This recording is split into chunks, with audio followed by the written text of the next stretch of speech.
everybody, this is D Hunter, bringing another action figure review. Today, we're going to look at the Neca Universal Monsters Creature from the Black Lagoon. And not only that, this is the San Diego Comic-Con exclusive glow-in-the-dark version. Now, I'm looking much more forward to the regular version, but this one came out first.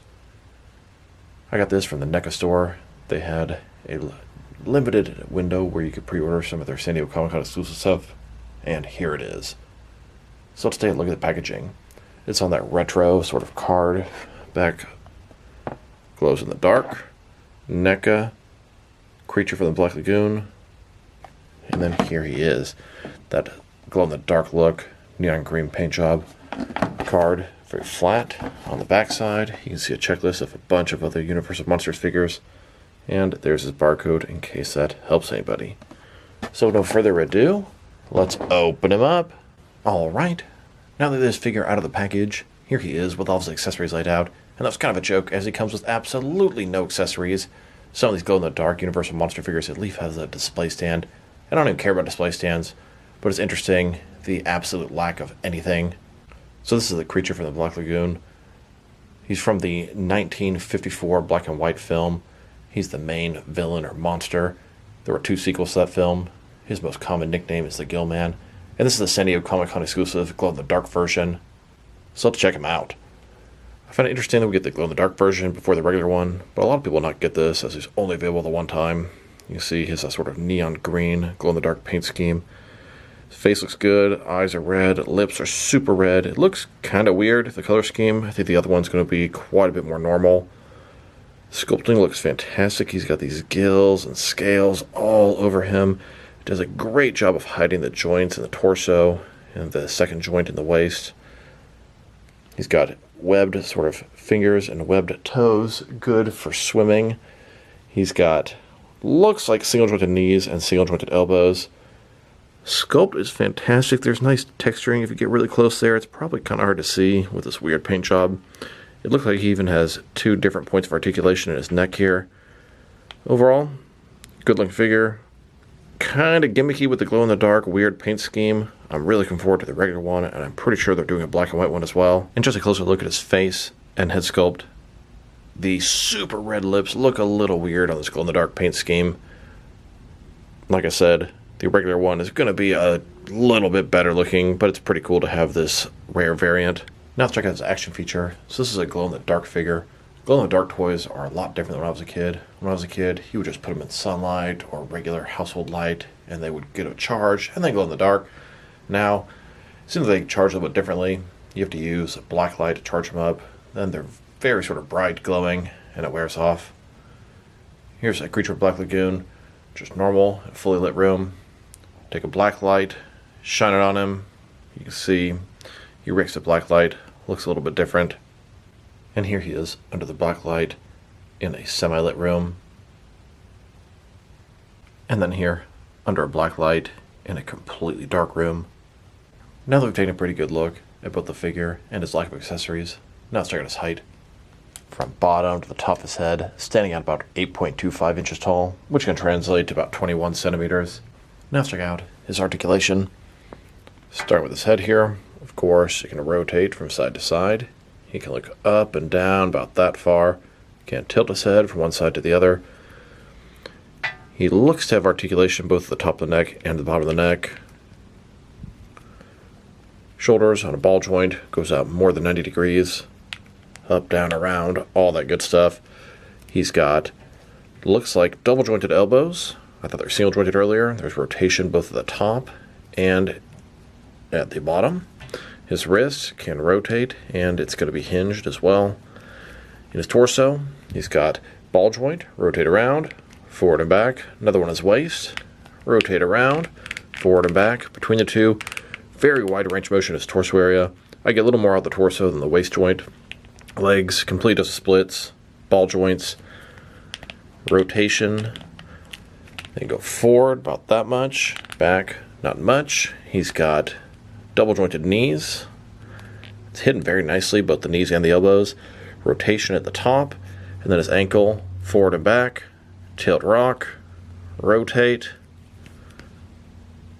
Here's a look at Gill Man in front of the sort of swamp background, and a closer look at Gill Man, glowing in the dark, in sort of an intimidating monstrous pose. Now let's check them out. Next is some of their action figures, starting off with some other NECA Universal Monsters. Here he is, next to Frankenstein. This is the glow-in-the-dark variation. They made 3 different variations of Frankenstein: color, glow-in-the-dark, and black and white. The color version is my favorite.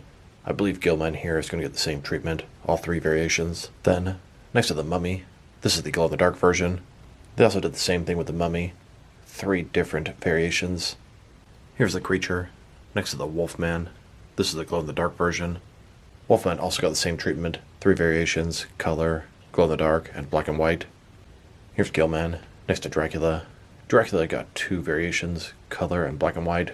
The black and white version was a little bit different than the color version, so that's a first. I wouldn't be surprised if in the future we got a black and white regular version of Dracula and a color version of the Abney version.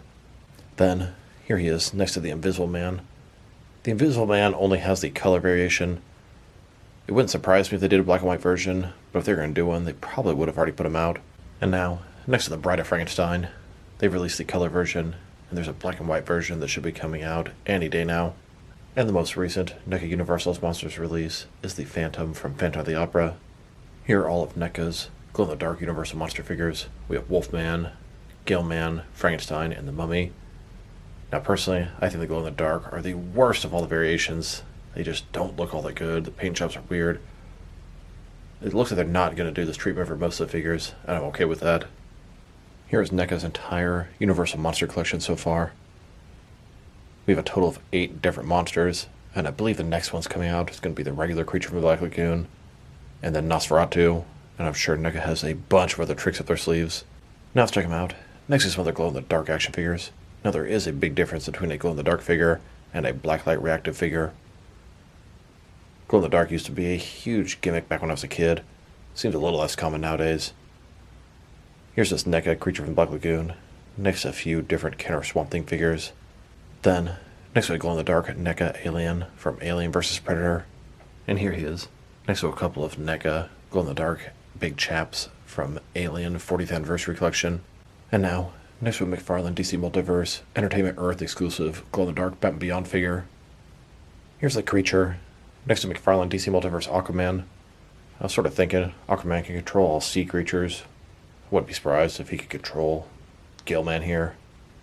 Here he is, next to a couple of King Shark figures by both Mattel and McFarlane. Yeah, these guys are sort of sea creatures as well.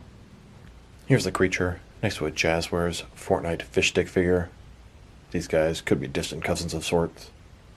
Here's the creature, next to 3 different versions of the McFarlane Swamp Thing.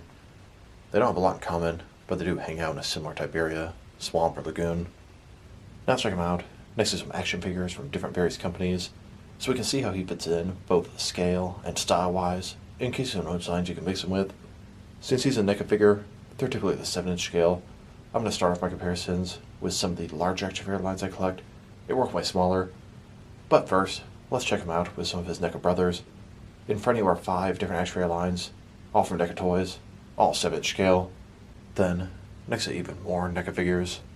And here, with even more NECA figures, these are some larger, oversized, monstrous figures. And now, here he is with some Jack-specific wrestling figures. Here's the creature, next to a stick of butter. And here he is, next to some DST or Devon Select toys. Then, with some McFarlane toys. And here he is, standing next to some DC Direct and DC Collectibles figures. Then, with some Mattel wrestling figures. And now, with some Jazzwares AEW wrestlers. And here he is, next to some Mezco 112 collected figures. Then, with some Mattel DC Universe Classics and Multiverse figures. And here he is, with some Maplex figures. Then, with some Hasbro Marvel Legends. And here he is, next to some SH Figure Arts action figures. And finally, next to some Jazzwares Fortnite figures. So overall, the creature is a very nice figure.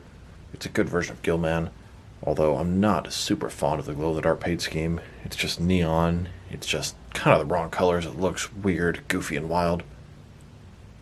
Still, I'm happy to have my Universal Monsters collection complete and up to date. Looking very forward to the regular version. I think he's going to be awesome, and I hope he comes out real soon. He should be. If I had to rate this guy, probably going to give him a 6 out of 10. but judging on the way this guy looks, I'll probably give the regular one a 7.5, if not an 8. Sculpt is excellent. This paint job's just a little off. So this is D Hunter. Thank you guys for watching this video. If you liked the video, press like below.